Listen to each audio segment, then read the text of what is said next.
Okay, so today we're going to talk about lesson 3, freedom as foundation for moral acts.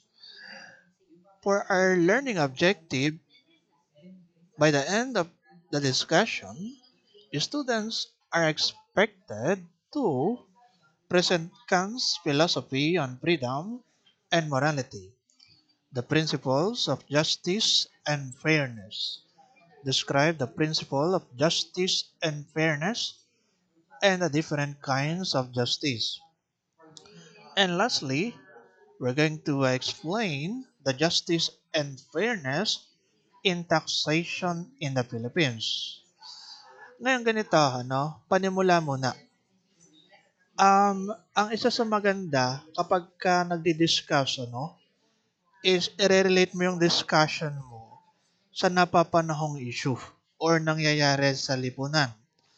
Kaya, mamaya, aking isisingit yung nangyari, na something trending, okay?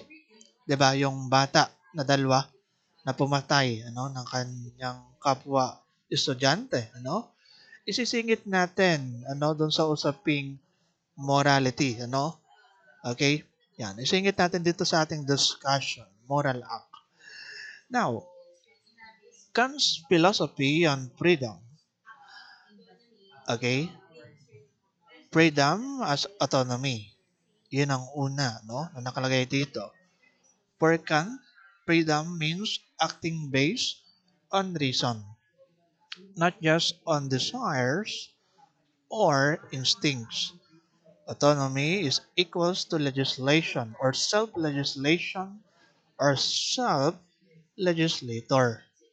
We follow moral laws that we set for ourselves, not rules imposed by others. So ganito yan, Para kay Immanuel Kant, kung ating babalikan sa inyong discussion sa understanding the self, nabanggit doon yung view of self ni Immanuel Kant. And ang pinakasama rin doon is yung reason, Yung word na reason na madedefine natin ang ating sarili sa kung paano tayo mag-reason out bilang individual. The same thing dito sa ating lesson na ikokonekta, Freedom as autonomy, Para kay Kant, freedom means acting based on reason. Gumagalaw tayo, nag-act tayo based on rational thinking, based on our reason, May dahilan, di ba? Not just on desires or instinct. Bakit? Kasi kung i-compare natin ang ating sarili sa something ibang creature like hayop, they act based on instinct, 'Di ba? Kapag tiningnan natin yung hayop, so sila ay nagbe-behave, nag-act, based on their instinct, 'di ba? So mga ganon. So, given na naman yon, tayo bilang tao, what separate us from a different creature is that we are able to think rationally, Parang ganon. Now, nakalagay dito, autonomy is equals to a self-legislation or self-legislator. We follow moral laws that we set for ourselves, not rules imposed by others. Pagka sinabi natin nga self-legislator or self-legislation, So, making rules or laws for oneself. Meaning to say, in layman's term, para bang sinesetan mo yung iyong sarili ng rules, Let's say, for example, every morning, okay, kailangan mo mag-exercise ng 10 minutes, In that way, nagkakaroon ng self-legislation. Okay? So, parang ganun. Nilalagyan mo ng rules or batas yung sarili mo na dapat ganito ang gawin mo. Okay? Para healthy ka or mga ganung bagay, di ba? So, autonomy. is equals to self-legislation. Now, sige, wag na natin paulit-ulitin pa, no? So, din nakalagay sa ibaba, ano? True freedom is not about doing whatever we want, but about choosing responsibly. I repeat, ano? True freedom is not about doing whatever we want, ano? But about choosing responsibly. Kung aking interpret to, ano, or based sa ating pagkakaintindi, yung tunay daw na kalayaan ng isang tao is not about doing whatever we want. Ibig sabihin yung desire natin. Okay, pagka ginagawa ba natin yung desire natin, yung ating wants, okay, yung ating kagustuhan, ay masasabi ba nating malaya na tayo? Para kay Immanuel Kant, ano hindi, ano? But about choosing responsibly, which is connected sa reason. Okay? So mamaya, bibigyan natin ng mas malinaw na paliwanag yung ating gustong ipaunawa sa inyo. No? So himayin natin ang bawat terms. Ano? Okay. Hindi naman natin kailangan bilisan. Ano? Okay. So kailangan himayin natin hanggang maunawa natin. So dito, freedom as autonomy. Alright. Now, next, we have freedom and universal law. Freedom is not absolute. It must coexist with the freedom of others under a universal rule. Okay, what does it mean? Yung kalayaan daw natin, okay, bilang tao, is not absolute. Ibig sabihin, hindi parang masasabi natin na 100% na favorable sa atin, ano? It must coexist with the freedom of others under a universal rule. Meaning to say, para masabi mo na free ka, ano? Or malaya ka, ay sinusunod mo pa rin yung batas ng ibang tao or yung batas ng lipunan ng society na wala kang tinatapakang tao. Ano? Under a universal rule. This means we are free as long as our actions do not harm or limit others' freedom. So, yun na ngayon sinasabi ko, ano? Na masasabi nating malaya tayo, okay? As long as our action do not harm or limit others' freedom. Para bang hindi mo ginigipit yung ibang tao or hindi mo ginigipit yung kalayaan ng ibang tao. Sabi ko nga, wala kang naapakang tao. Ano? So, parang ganon. Para masabing magiging mo, ma-achieve mo yung freedom. Ano? Okay? So, nakakagawa ka ng mga bagay-bagay na walang naapakang tao. Therefore, meron kang freedom. Okay? Para ganon. Example, you are free to express your opinion, but not to spread lies that harm others. Ang aking example dito is freedom of speech. Halimbawa, di ba, nasa isang kalipunan ka ng tao and merong microphone or megaphone kung ano man, di ba? And nagsasalita ka to express your opinion, ano, against our government system, ano? So in that way, meron kang freedom of speech. But the thing is, para ma-apply natin, ito nga sinasabi ni Immanuel Kant na freedom ay magsabi ka ng totoo. Ibig sabihin, given na in-express mo yung iyong opinion, ano, yung iyong salobin sa gobyerno, but see to it na ang sinasabi mo ay katotohanan na hindi makaka-harm sa others. Ganon daw yon, ano? Pagka nasabi nating freedom according kay Immanuel Kant. Alright? Now, okay na tayo, ano? I think maliwanag na sa inyo yung ating gustong ipabatid. Kant's philosophy on freedom pa rin naman tayo, no? And dito, nakalagay, the state and happiness. Kant argued that the state cannot dictate people's happiness. Forcing people to be happy in a way defined by others is equals to taking away their freedom. So, ang aking sabihin na nating illustration dito is that, for example, sa gobyerno, ano? Okay?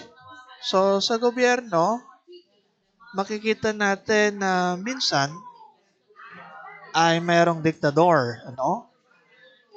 By the way, Immanuel Kant claims that the state cannot legally enforce any specific definition of happiness on its people.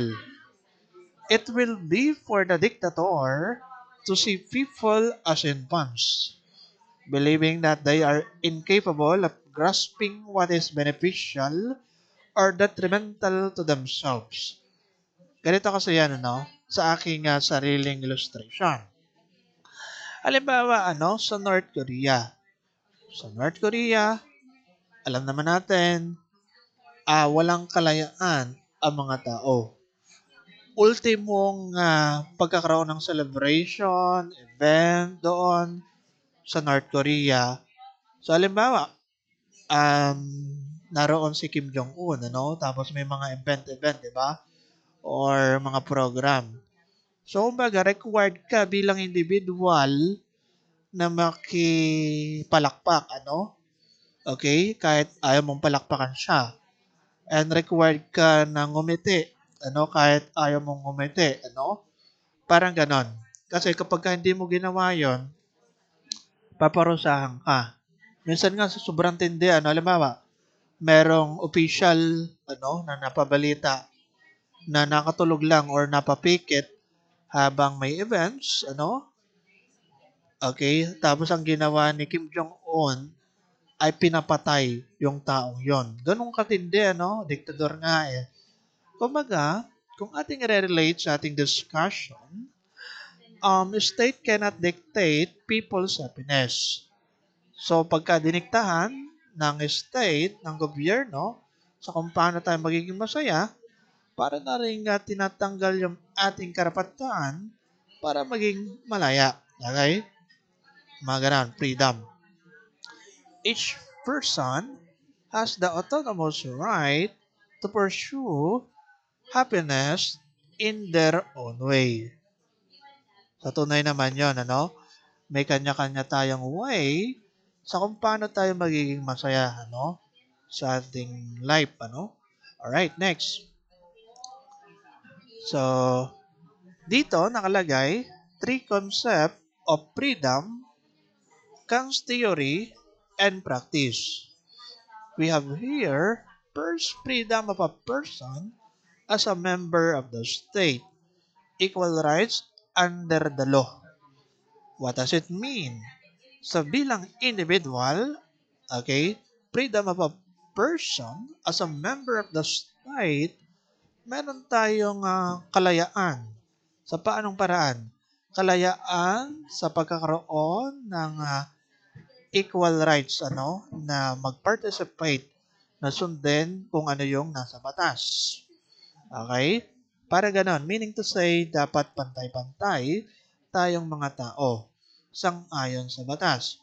In that way, nagkakaroon tayo ng kalayaan. Freedom of a person dahil may sinet na law or rules, ano? Something ganon, yung nice pabatid ng number 1. Next, number 2, dignity of each person. As a subject, every person deserve respect. Tunay naman yung kahit sino ka pa man, ano? Kahit mayroong kang kapansanan or kahit ano man, ano, ang iyong kalagayan sa buhay, mahirap ka man, ano, or kahit iba man yung maring gender, mga ganun, di ba? Part kasi rin yun na tinitingnan din minsan, di ba? So, kailangan nating respeto, no? Or kahit ano man yung reliyon mo, kahit Muslim ka pa, so kailangan pa rin nating irespeto, no? Okay? Every person deserves respect, ano? Part ng sinasabing freedom ni Immanuel Kant. Dignity of each person as a subject.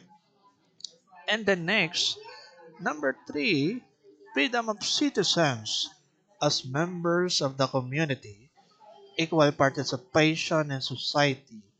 Nagkakaroon ng sabihin na nating oportunidad ang bawat citizens as a group, ano?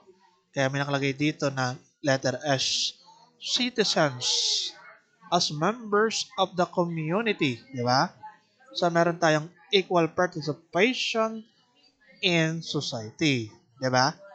So, halimbawa, kung ano man yan, di ba, yung mga, let's say, healthcare service, ano, or services sa gobyerno, ano, libreng bakuna or libreng kung ano man, di ba, or kung ano mang mga events or programs sa government, sa society, or what, ano. So, that way, meron tayong kalayaan to do so. So, freedom of citizens. Alright? Next. In here, nakalagay dito, equality as core principle. Number one, can emphasize equality as the foundation of freedom and justice. So, kumbaga, dahil ng equality, dahil ng pagkakaroon ng pagkakapantay-pantay, nagsisilbi siyang pundasyon ng kalayaan, ano? At katarungan. Okay? Which is tunay naman yon. Kaya nga tayo may batas in terms of equality. Pero sabi nga natin, minsan unfair yung batas. Okay? So parang ganon. Mamaya ating bibigyan ng pansin din ng mga ganong usap.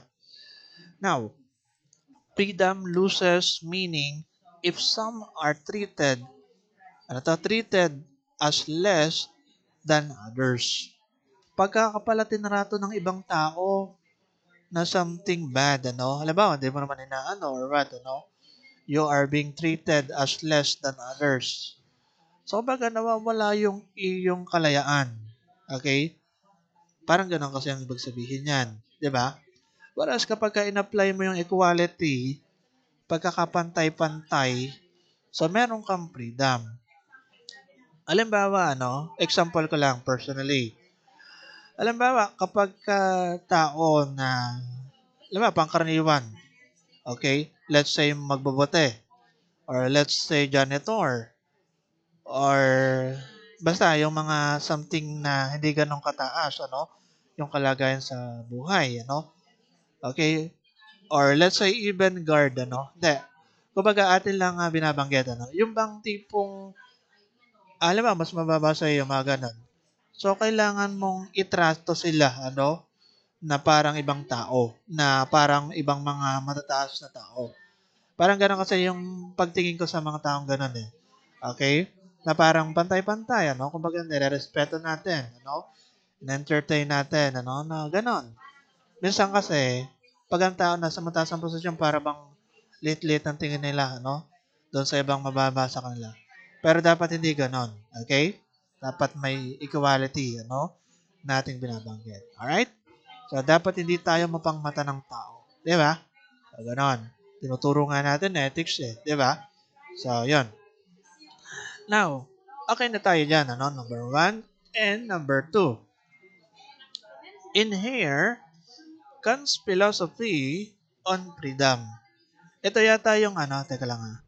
Sige, basahin ko muna. Rights to choose one's conduct based on reason not desire. Parang ito yung summary doon sa ating nabanggit, ano? Then abide by the rules they follow. Then limited independence due to the choice of others. Then coexistence with each other's freedom under universal rule. Then equality is the first and foremost among the various freedoms, and freedom is the only inherent power. autonomous right of the people to be happy in their own way. Intervention of another's freedom exemplifies forcing others to be happy. Okay, I think let's proceed to the next. Tingnan muna natin yung mga susunod na slide. So, dito na tayo sa parang pinaka bibigang emphasis sa philosophy on morality ni Immanuel Kant. Meron tayong tatlo yata to or apat or lima, no? Yan, lima, no? Limang philosophy ni Immanuel Kant on morality. So dito muna, no, as part of introduction. Reason as the basis of morality. For Immanuel Kant, moral behavior must be guided by reason. Given na yon, ano, yung ating pag-akto, pagkilos, ay laging kinapapalooban ng reason, ng dahilan, ano, ng purpose. Parang ganun yan, ano? He did not give specific actions to follow, but emphasized that reason should always determine what is right. Okay? So, din ito na yung ating bibigyan ng emphasis sa ating discussion. No? Kasi ito mismo yung philosophy ni Kant on morality. So, number one, meron tayong tinatawag na goodwill and duty. So, goodwill and duty. The only thing that is absolutely good is goodwill. The intention to do what is right simply because it is right. Other virtues like loyalty or courage can be misused, but goodwill is always moral. So, ano ba tong goodwill na sinasabi dito, no?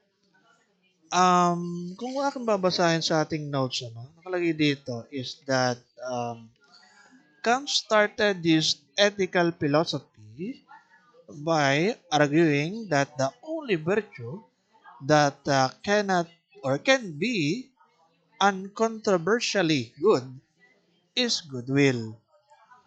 No one virtue has this position, since any other virtue may be used to accomplish unethical ends. Alright?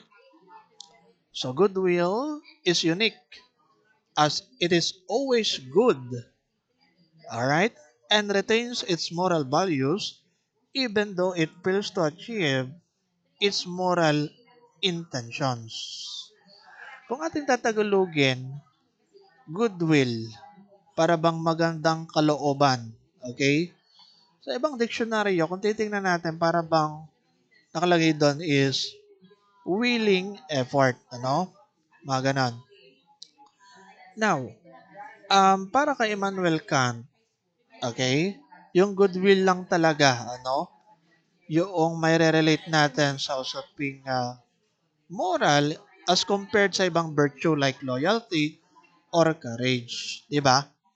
So, even happiness, according to Kant, is not conditionally or unconditionally good. Happiness is only good on the condition that the happiness is deserved. Okay? Ibig sabihin, halimbawa, something positive na virtues or something positive na feelings, ano? Like happiness. So, kumbaga, yung happiness ay not unconditionally good. Hindi porket masaya ka, ay maganda yon or makakabuti para sa iyo. Bakit? Halimbawa, di ba yung mga kriminal, so masaya sila sa pagnanakaw. Okay? Or halimbawa, meron tayong tinatawag na machoism. Parang machoistic, ano? Okay, parang ganon. Yung bang, tama bang pagkakapronounce ko? Yung bang pagpapalagay na kapag ka nananakit ka, dun ka parang masasatisfy. Machoism, ano? Machoism. Parang ganun kasi yan, ano? Yung katawagan doon. Machoistic, ano? Alright? Ibig sabihin, pagka nakikita mong nasasaktan yung ibang tao, nagiging masaya ka. Okay? So in that way, yung happiness doon is not unconditionally good. Di ba? Mga ganong bagay.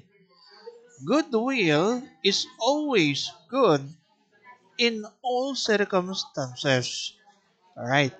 Kaya nga, nakalagay dito, other virtues like loyalty or courage can be misused. But goodwill is always moral. Halimbawa, yung pagiging loyal mo, no? Sa kasamaan. Okay? Sabag sabihin, hindi talaga maganda yon. Or halimbawa, yung courage. Pagiging courageous mo, pagiging matapang mo, okay, na something na hindi na maganda yung kinahantungan. Ibig sabihin, yung pagiging matapang is that basagulero ka, ano, or nambubuli ka physically, something ganon. So, ibig sabihin, mali yung paggamit ng iyong tapang. Parang ganon, ano? Therefore, sinasabi dito na it can be misused, but goodwill is always moral. Action done out of duty, obligation, have true moral worth. Meaning to say, kusa kang gumawa ng something good which is related or connected sa goodwill. Let's say for example, ano, may nakita kang matanda, okay, sa lansangan. Ay ngayon, mabagal siyang maglakad. Siyempre, aakayan mo siya papatawid ng kalsada. In that way, pagpapakita yun ng goodwill, ano? Kumbaga, hindi mo naman responsibility, but nagkaroon ng initiative para gumawa ka ng mabuti sa kaba. Therefore, sinasabi siyang goodwill. Alright? Have true moral worth. Okay? So, marami tayong pwedeng example, ano? Okay? Kumbaga, pagpapakita ng mabuting kalooban, ano? In layman's term. Mga ganon. Diba ako personally, ano? So, one time, dun sa parkingan, ano? Parking area. So, ngayon may nakaharang na parang, ano yung, nakalagay na no parking, ano? Okay? Na parang poste, no? Ganon, ano? So, ngayon, parang may nagmamadaling van na gustong lumabas, ano? Pero nakaharang yung ganon. So, syempre ako, personally, tatakbo ako, ano? Para tanggalin yung harang. Mabigat yon eh. Okay? So, yun, natanggal ko. Then, yun. And then, kumbaga, pagpapakita ng goodwill, ano? Hindi ko naman responsibility na gawin yon, pero ginawa ko, wala lang, ano? Kasi nakikita ko na kailangan ng tulong, di ba? Parang ganon. In that way, pagpapakita ng goodwill, di ba? Parang ganon. So now, duty should not be performed reluctantly, but freely because following moral law matters more than personal interest. So, ganun lang naman yung pinaka-idea ng ating sinasabi na goodwill and duty. Ano? Pero ganito, ano? Dito sa aking nakalagay sa notes, consider anything you think of in terms of being good. Halimbawa, good health, good wealth, good beauty, or good intelligence, and so on and so forth. This so-called good thing is not good after all. What does it mean? Halimbawa, in terms of good health, halimbawa, ano, ikaw ay athletic, physically fit, ano, parang mga ganon. So, kumbaga, may mga instances na kapag ka masyadong maganda yung katawan mo, okay, para bang maikukumpara mo sa ibang tao na maring kutsain mo, ano, na, ikaw, ang taba-taba mo or ang lusog-lusog mo or something. Pero ako, mga ganito, di ba? May mga ganong instances. Okay? Halimbawa naman, good wealth, ano? Halimbawa, anak mayaman ka, ano? Okay? So, mayaman yung family mo, ano? Basta mayaman kayo. So, minsan kasi, minsan lang to, hindi naman natin nila lahat. Minsan kapag ka mayaman, para bang minamatay ang mga taong hindi mayaman or mahirap. May mga ganon, ha? Sabi ko minsan, hindi naman lahat ng pagkakataon. Okay? Parang nakikita natin yon, parang nang mamata, ano? Okay, ng mga taong mababa yung kalagayan, ano? Okay, nakikita naman natin yan. Alam ba, kahit nga sa gobyerno, recently nga lang, ano? Okay, yung case nung ina, tapos sabi nung ina, nung namatayan siya ng anak niya, sabi, porket hindi kami mayaman, hindi na pwedeng humingi ng tawad sa amin. Parang ganun, ano? So, yun naman talaga yung nakikita natin, di ba? Minsan, kapag ka mayaman, tapos nakagawa ng something bad, parang walang pakalam, ano? Okay? Pabayaran na lang, parang ganun or what. Walang pagpapakita ng magandang kalooban, di ba? And relate lang din natin sa ibang bagay, di ba? Yung mga, let's say, beauty, ano? Good in terms of beauty. Alam ba, maganda or gwapo, ano? Minsan kung sino pa yung gwapo or maganda, may mga ganun kasi instances. Sila pa yung matataray or maaarte masyado, di ba? May mga ganun. Bagaman something personal siya, no? Pero yun ang nakikita natin din. Kaya, can be misused talaga, di ba? Or even intelligence, di ba? May mga ganun. Kapag minsan mataas yung intelligence level, para bang masyadong inano yung ibang tao, no? Na mahina yung level ng intelligence. Okay na. So, dito na tayo sa natapos sa goodwill and duty, no? Huwag na natin masyado palang palawigin yan. Next, dito naman tayo sa sinasabi nating perfect and imperfect duties. So, having applied, nakalagay dito, no? Basahin ko lang sa ating kabilang notes. Having applied the categorical imperative, duties emerge because failure to perform them will either result in contradiction, okay, of conception or a contradiction of will. So, yun ang nakalagay dito, no? Basahin ko nga lang, ano? Nakalagay dito, the former, okay, yung tinatawag nating contradiction of conception categorized as perfectas. Whereas yung contradiction of will is considered as imperfect. Okay, pero anyway, sige, mas bigyan natin ng linaw, ano, yung usapin ganito. Kasi ang pinaka-focus naman natin dito is yung perfect duties and imperfect duties. Pagka sinabi natin perfect duties, unconditional and must follow or must always be followed or followed, ano? Parang ganon. Ibig sabihin, strict siya and unyielding.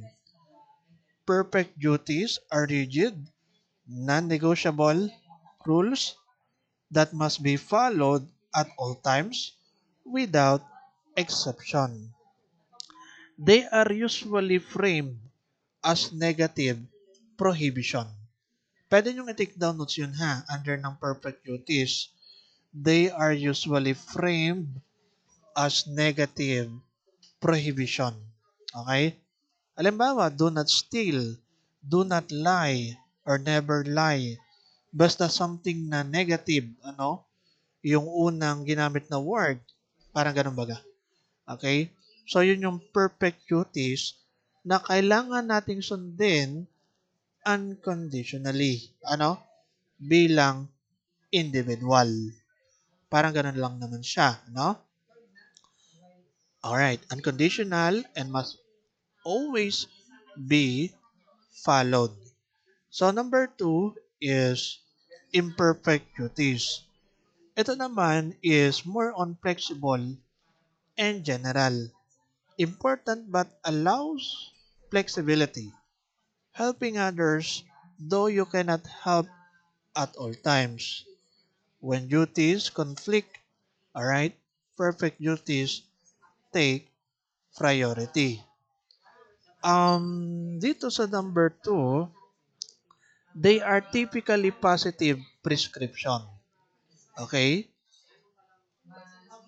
Positive prescription. Halimbawa, cultivate your skill or your artistic skill, ano? So in that way, that would be your imperfect duty to self. Cultivate your artistic skill.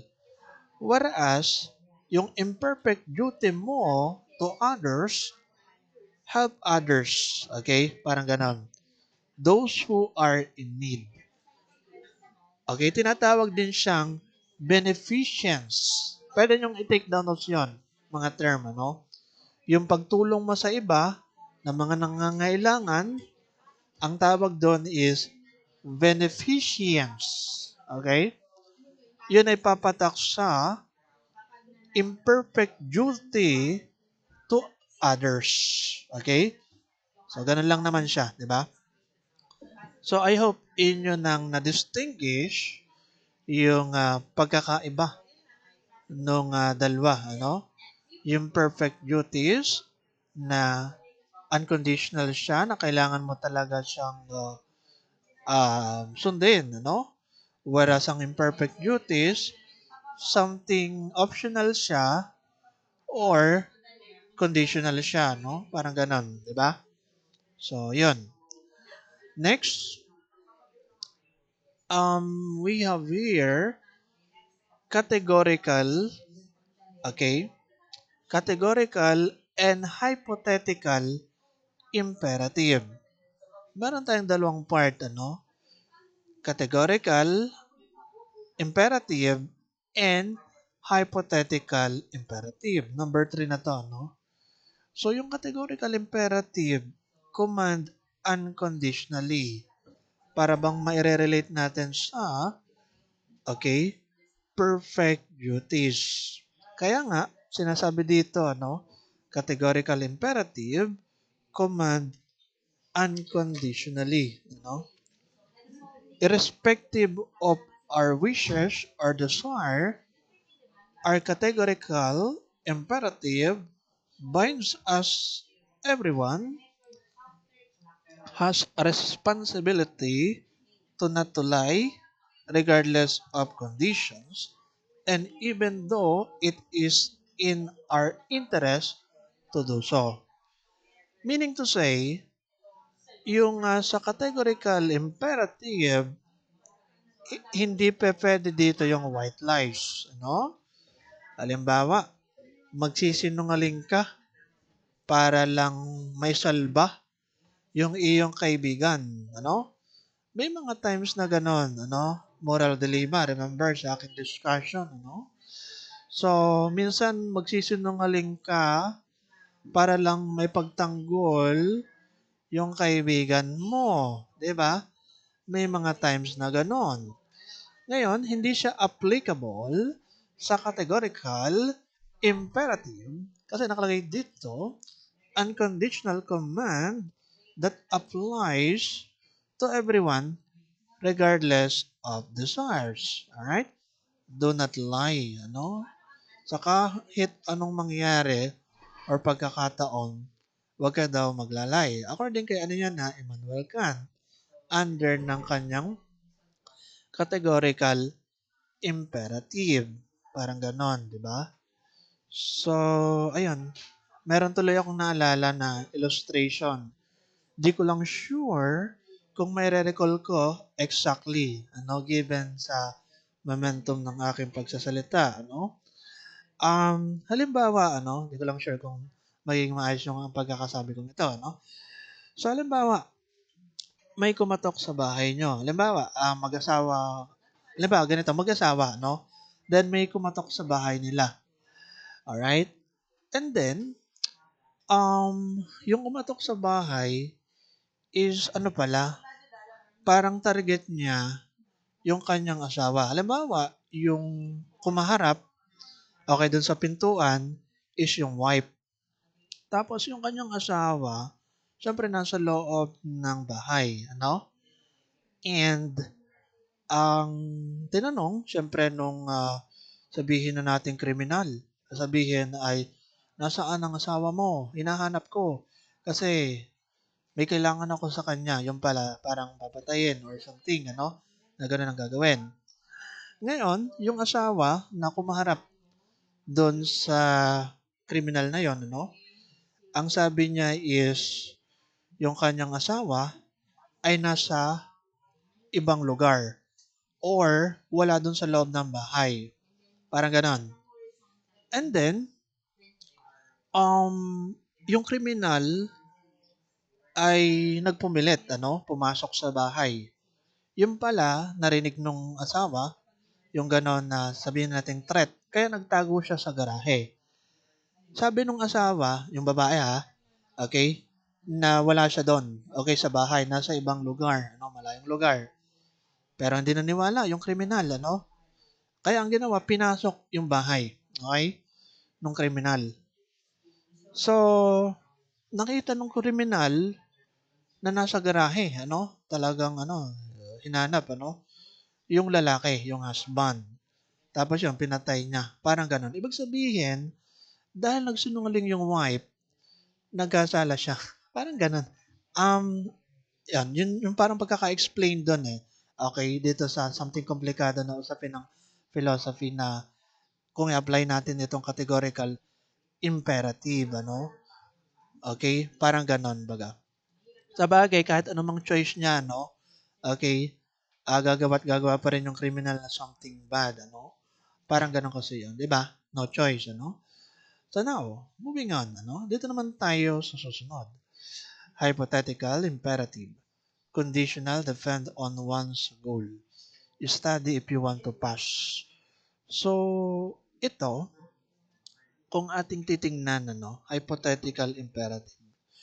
Ano nga ba tong hypothetical imperative? Sangayon dun sa ating kabilang notes, nakalagay dito, I must study if I want to pass my exam. Ibig sabihin, something conditional siya. Ano? Okay, para may sa katuparan mo, kailangan may gawin ka. So, tinatawag siyang hypothetical imperative. Whereas yung categorical imperative, wala siyang condition. Okay, sa ayaw at sa gusto mo, kailangan mong gawin yon. Okay, so now, dito sa hypothetical imperative, relies on a personal desire. More on subjective, ano? Yung dating nga ng hypothetical imperative. Kasi nga, relies on a personal desire. Okay. So, yun, hypothetical imperative. So, yun lang yun, ano, yung ating pagkaka-explain about yan sa differences between categorical and hypothetical. Categorical, unconditional, absolute moral law that applies to all rational being, regardless of their personal desire or consequences. Diba? Sa ayaw at sa gusto mo, kailangan mong sundin yon. Diba? Kapag binayolate mo, hahantong ka na something na pabarusahan, ano? Parang ganun ba gayon? Di ba? So ngayon, ano ba yung ating pwedeng masabi sa ganitong bagay? Siguro, dito na lang sa next, ano? Okay? So, universalizability, ano? Nakalagay dito, when anyone acts, it's a maxim or a principle. Pagka sinabi nating maxim, related yan sa batas or sa rule. Okay? You should only act on rules or maxim that you would be willing to become a universal law for everyone to follow. Okay? Parang ganon. 'Di ba? Ibig sabihin kung ano yung nakakabuti sa lahat, sa nakakarami, yun yung gagawin mo at yun yung talaga naman din yung standard, na susundin ng ibang tao. Okay?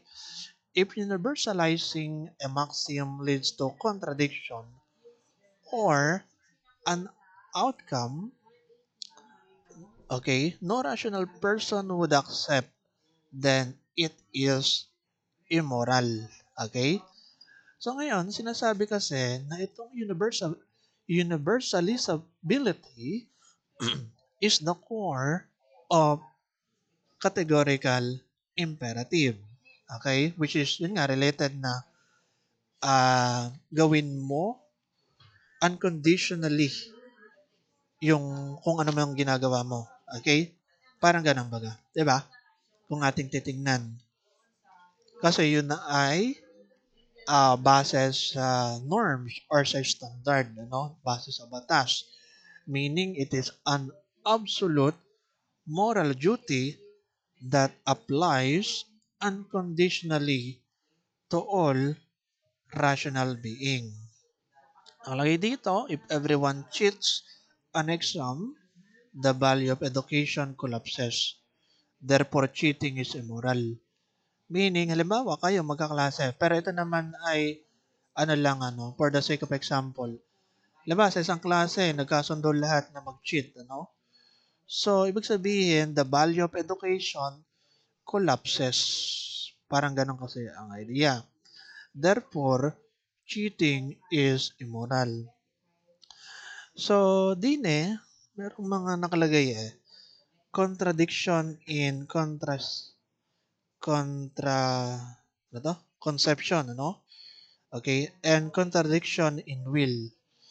Okay? Mga ganito ang nakalagay, Anyway, siguro hindi ko na to kailangan explain pa, mga ganito. Pero nakalagay dito sa contradiction in will, if the rule where I will never help others, this is conceivable. However, you cannot rationally will it as a universal law because you will inevitably find yourself in situation where you need help from others. Totoo naman yun. Okay, kahit sino ka pa man, hahanap at hahanap ka rin ng tulong sa ibang tao. Kahit gano'n ka mang kagaling. Parang ganun, di ba? So, contradiction in will, di ba? So, the action is conceptually possible, but it results in a system that no rational person would want to exist. So, ganito. Um, Speaking of universalizability, okay? So, may nakalagay dito, na parang example. A person A shouldn't have lied to him implies the universal judgment that anybody in the identical situation to person A should not have lied. Ibig sabihin, applicable talaga, Okay? So, usaping universalizability, So, ganito, i-connect ko lang doon sa something trending na nangyari, Yung batang dalawa, okay, sa Tacloban National High School yata yun, parang ganon, So, ano ba yung take ko doon? Well, i-relate natin syempre doon sa ating discussion kasi we're talking about moral principle or moral or maxim, ganon, di ba? Ibig sabihin, kailangan sundin kung ano yung tama, Mga ganon. Um, Halimbawa, yung dalawang bata na pumatay, ng kapwa nila bata, estudyante, di ba? So, makikita natin yung edad, 15 years old and 14 years old. Sinasabi sa ating Juvenile Welfare Acts, na walang criminal liability yung mga tao in terms of age na 15 pababa. Okay? Parang ganon. Or 18 pababa. Ngayon, in that case, kung titingnan natin, sasabihin ng iba na, hindi makatarungan yung batas. Kumbaga, something heinous crime na ginawa. Therefore, may kaakibat yun na dapat na something serious na punishment. Ano ba? Sige. Wait lang ah. Okay lang. Pause ko lang. Alright. Doon sa ating sinasabi, no, na case noong dalawang bata, no, juvenile, sa kaso nila, ano, sabi nga natin is walang criminal liability, ano, based sa Juvenile Welfare Acts, ano, yung dalawa. Ano gang take natin doon, ano? Pero hindi naman, kung titingnan ko rin, ano, yung mga sinasabi ng talagang lawyer, ano, mga ganun. So, ganito kasi yan, ano. So, halimbawa, ano, 15 years old pababa, tapos gumawa daw ng criminal acts, ano, na gano'n, na murder or something. So, yun, yung bata, ire-rehabilitate, ano? Okay? Magkakaroon ng intervention. Ibig sabihin, para bang technically, ikukulong sila separately. Pero hindi yung kulong na kasama yung mga matatanda. Ire-rehabilitate sila, no? Let's say ng DSWD, mga ganon. Okay, tapos yan, may mga counseling, etc. Ano, na ating makikita, no? Dun sa batas na yon. And then, kapag ka daw yung batang yon ay nag 18 years old at hindi pa rin nakikitaan ng progress or pagbabago, ano? So, maaring ihantong yung kanyang case into korte, no? Okay? Yan nga, parang ganon kasi yung case doon, ano? Okay? Na yon murder, something ganon, di ba? So, doon naman sa 15 years old, more on discernment. Ibig sabihin, aware ka sa ginawa mo. Alam mo, 15 years old ka, hindi ka naman pwedeng makulong pa, no? But the thing is, kapag ka may discernment ka or may awareness ka na ginawa mo yon, allegedly nga, ano, kumbaga lumabas sa balita or somewhere, ano, okay, sa news, na yung dalawang kabataang yon, bago daw nila ginawa yung act na yon, ano, na something violent, is pinagplanuhan nila. Okay, nakita sa kanilang chat, ano, group chat nila, no? Okay, na, hindi naman ako makukulong, ano? Okay, kaya okay lang na gumawa tayo ng ganito or ganyan, ano? So, kung napatunayan na totoo, yung chat na yon, ano, legit. So, papatak ngayon sa discernment, ano? Ibig sabihin, yung 15 years old na yon, automatic na talaga na kapag, let's say, nag-18 siya, so hahantong, aakyat yung kanyang kaso talaga sa korte, napapatawan siya sa pagiging murderer, ano? Okay? Parang ganun. Meaning to say, um, yung nakagawa talaga ng ganong kasalanan, ano, ay may kahahantungang karampatang parusa, ano. Kasi interpretation kasi ng karamihang mamamayan sa ating Pilipino is para bang, yung batas na ganito is, ano, hindi maganda, walang sabihin nating liability. Okay, talaga totally yung mga batang yon. Pero yung pala meron naman, di ba? So ngayon pa lang is parang 1 year, ano, diba, rehabilitation dun sa 14 years old, parang ganon. Okay? So yun ang ginagawa sa kanila, ano? So yun, separate pa yung 15 years old. So ayan, siguro dahil hindi lang malinaw ano na sinabi, ano, okay na mababatas ano sa karaniwang tao kung paano gumagana yung Juvenile Welfare Acts na yon, ano, mga ganun. Pero sa bagay, kung titingnan naman natin, parang hindi ganun kaigpit kasi yun yung nature ng batas na yon, ano. Okay? Dapat parang dinediretso na, ano. Kasi kung titingnan natin in terms of discernment, ano, halimbawa, bata pa lang kahit daw mga 14 years old, 13 years old, minsan magagaling na yan sa mga pagpaplano, ano, sa computer, ano, mga ganon, or what, ano, or gumawa ng something na hindi maganda, ano. So, therefore, para bang may discernment na. Kaya para bang iniisip ng iba na siguro kailangan ibaba, ano, yung criminal liabilities, ano, in terms of age. Oo, may mga ganon talaga. Kaya kita nyo sa ibang bansa, ano, mababa yung criminal liabilities. Okay? Let's say for example, Indonesia yata yun, ano, or India. Indonesia or India, ano? Basta, parang ganon. 9 years old. Kahit 9 years old ka, tapos nakagawa ka ng krimen, diretso kulong ka na. Wala lang mga juvenile acts na yan, ano? So, ganon sa ibang bansa, ano? At saka sa iba pang mga bansa. mga 12 years old. Ang alam ko kasi ang pinakamababa 9 years old sa ibang bansa, ano. Sa Indonesia yata yun or India. Maalin sa dalawa, ano. Then yun, yung iba 12 years old, yung mga ganon. So yun. Sa atin naman, direkta kapag ka 18 years old, ano.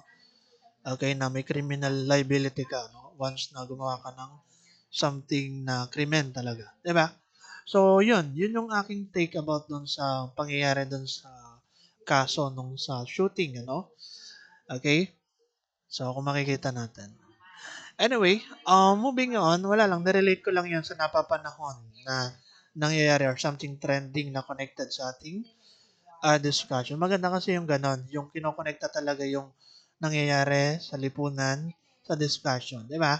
So, para makarelate kayo, di ba? So, anyway, dito next, medyo mahaba pa lang ating discussion, no? Kung philosophy and morality pa rin, humanity as an end in itself.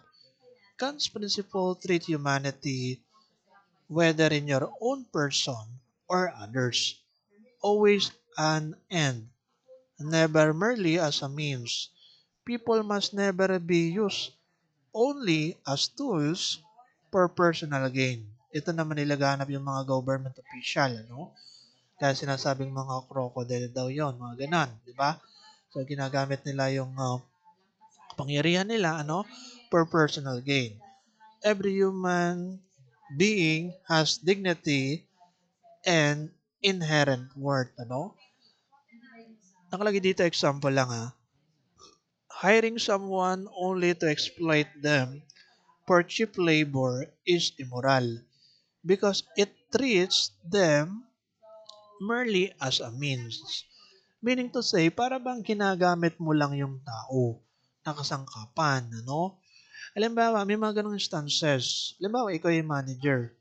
Tapos, nakita mo yung educational level nung iyong prospect na kukunin sa trabaho is someone na, let's say, elementary lang ang tinapos. Ano? Parang ganon. Hindi naman sa ating minamalit. Pero, kung titingnan natin, ano, may mga ganon kasing case na kapag ka nakitaan na ganito lang pala yung kaya nito or ganito lang yung level of education nito, para bang imamanipula niya. Ano? Minsan may mga ganon talaga na cases. Parang lulukuhin niya. Uutuin niya. Ano? Na sa tunay dapat ganito ang bayad sa kanya. Alam ba? Sa tunay per day ang bayad sa kanya is 600 pesos. Okay? Pero ang binayad lang ng manager is parang 200 pesos. So parang mga ganong cases na nakikita natin. Hiring someone only to exploit them for cheap labor is immoral because it treats them merely as a means, ano? Kinawang kasangkapan. Ang daming instances na pwede nating masabi may relate sa usaping ginawang kasangkapan, ano? Okay? Ginamit lang, kumbaga. So, in the case nga dito sa sinabi natin na exploit, ano? Kaya kayo bilang mga student, ano? So, privilege nyo na kayo ay nakatungtong ng college and makakatapos, advantage nyo yan para at least kahit paano, hindi kayo madaling maloko ng ibang tao. Kasi may alam kayo, may pinag-aralan kayo. That's the thing, ano, humanity as an end in itself. Okay? Kaya be thankful, ano, kung saan kayo naroon. I mean, kung ano yung kalagayan nyo ngayon na kayo bilang college student, ano, na nag-aaral. Di ba? And naglalayong makatapos. So, ayun. Sabi ko nga, actually may kilala akong ganon na halimbawa nga, elementary lang talagang tinapos. Tapos siya ay niloloko-loko ng mga taong iba na nakapaligid sa kanya. Ibig sabihin, para bang inuuto na dapat malaking bayad sa kanya, pero ang liit ng bayad sa kanya. Okay? Kasi nga, hindi niya alam, hindi siya aware na siya pala ay niloloko na. Parang ganun, di ba? So yeah, humanity as an end, it in itself. Treat humanity whether in your own person or others always an end, ano, as an end, never merely as a means. So dito, basahin ko na lang siguro yung susunod. Justice as external action. Justice is about how our action influence others, whether directly or indirectly.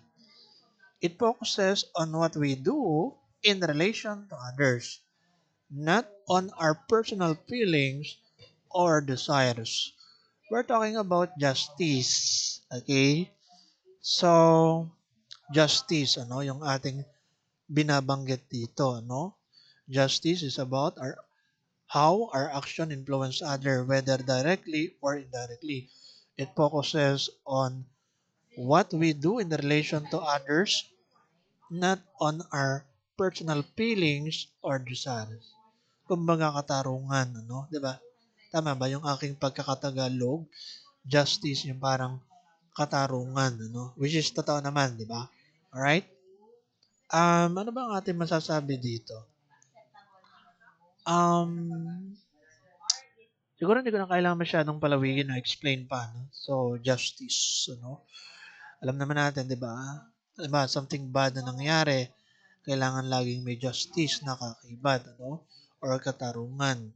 Kailangan nating ipaglaban, makamit yung katarungan, sa iba't ibang mga situation na gano'n, instances. So, given naman yan, di ba? Independence from desires. Justice is not about satisfying people's want, wishes, or needs. It is about respecting the fair rights of others to live freely, So, totoo naman yon, di ba? Na in terms of justice, we're talking about fairness, Okay, yung equality, yung sameness nung karapatan natin sa ibang tao, 'di ba?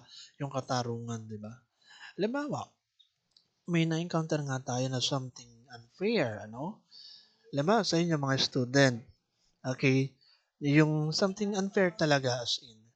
So, pwede nyo namang ilaban yan, Ipaglaban nyo. Pwede naman yung ganun. Actually, sa mga student ko kayo, So, yun yung isa sa hinihimo ko, or yung parang pinupush ko. Alam ba, kapag may something na may mali kang nakita or something not right, paglaban mo. Okay? Parang ganon. Justice, di ba? Okay? So, gawin mo yung part mo na may paglaban mo yung ganon. Okay? Kasi ako personally ganon eh. So, sa kahit anumang bagay na nangyayari sa buhay ko, parang ganon na pagka may something unfair na nangyayari, talagang pinaglalaban natin kahit ano man ang mangyari. Okay? Kahit mas mataas na official yung makaharap. Parang ganun kasi yung kaisipan natin. Okay? So, ganun talaga, fairness, Now, ano pa ba? Yun lang siguro, Um, halimbawa, recently lang, halimbawa lang to, example, personally. Halimbawa, dun sa amin, sa Lipa. So, dun sa amin, halimbawa, prepaid yung internet, Ito lang, for the sake of example, So, prepaid yung example, yung internet doon, Halimbawa, okay, malayong lugar, Okay?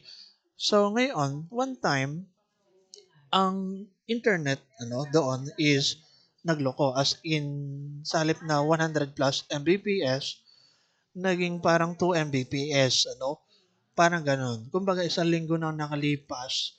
So, ganon, ang nangyari. And then, ako, alam ba, personally, for the sake of example lang, So, ipinaglaban ko. Sabi ko, bakit ganito, ganyan, Tapos, nag-akusa yung official doon sa may hawak ng internet na gano'n, na prepaid, na para daw sineshare yung internet ko doon sa ibang tao or kapitbahay, which is nagbabiolate sa kanilang rule, Parang ganon. Which is hindi naman totoo. Kumbaga, pinaglaban ko na, hindi to totoo. So, sabi ko, kumbaga sa Tagalog is, ginagawa niyo ba to para mag-subscribe sa inyong booster or something? Pag sabihin, para mas magkapera kayo or parang ganon. Diniretso ko ng ganon talaga. As in. Then, to make the long story short, so yun, na-resolve yung problema, Kasi nga, pinaglaban ko yung karapatan ko. Okay? Kasi something unfair na nangyayari sa paglalaban. Di ba? Yung mga ganong instances. Whereas, mare, sa iba, kapag ka ganun na na-encounter is, maring lilipat na lang ng ibang internet, magpapakabit, or, di ba, yun, magsusubscribe sa booster, mga ganon. Mga ganung bagay. So, kumbaga kanya-kanya yan. Ano? So, ang point ko lang naman is yung justice, yung fairness, ipaglaban, ang dapat ipaglaban. Di ba? Parang ganun. So, anyway, ano ba ito? Puro naman pala justice to, no? Justice in relationship. Justice concern the nature of interpersonal relationship, not their content, ano? A relationship is just if it is voluntary and based on mutual respect. Ibig sabihin, walang coercion, walang forceful na nangyayari, no? Okay, para sa usaping justice in relationship. 'Di ba? Alam niyo kasi, 'di ba? Kapag sa isang relasyon talaga, no, nagkakaroon ng hiwalayan, syempre, because of matindihan or matagalan at ilang beses na misunderstanding, ano? Okay, walang mutual respect, ano? Parang gano'n. Kasi, halimbawa, yung isang side ay pinupurasa na dapat ganito mangyari, pero hindi ka, sabihin natin agree, ano? In that way, walang justice na nagaganap sa relationship. Okay? Parang gano'n kasi yan, di ba? Sa ano pa, ang dami pa lang nakalagay dito, no? Tingnan natin. Application sample, fair transaction. If Mr. A buys something from a store, justice exists if the exchange is voluntary. At given na naman ta, alam mo, bumili ka lang sa labas, ano? Nagkaroon ng transaction, ikaw yung buyer. Okay? Something ganon. So, in that way, fair transaction, justice. How much profit the store makes is not part of justice, but of business interest. Against influence power, justice is violated if fairness depends on connection, power, or status. Given na naman to, ano? Okay? Yung sinabi natin about sa government.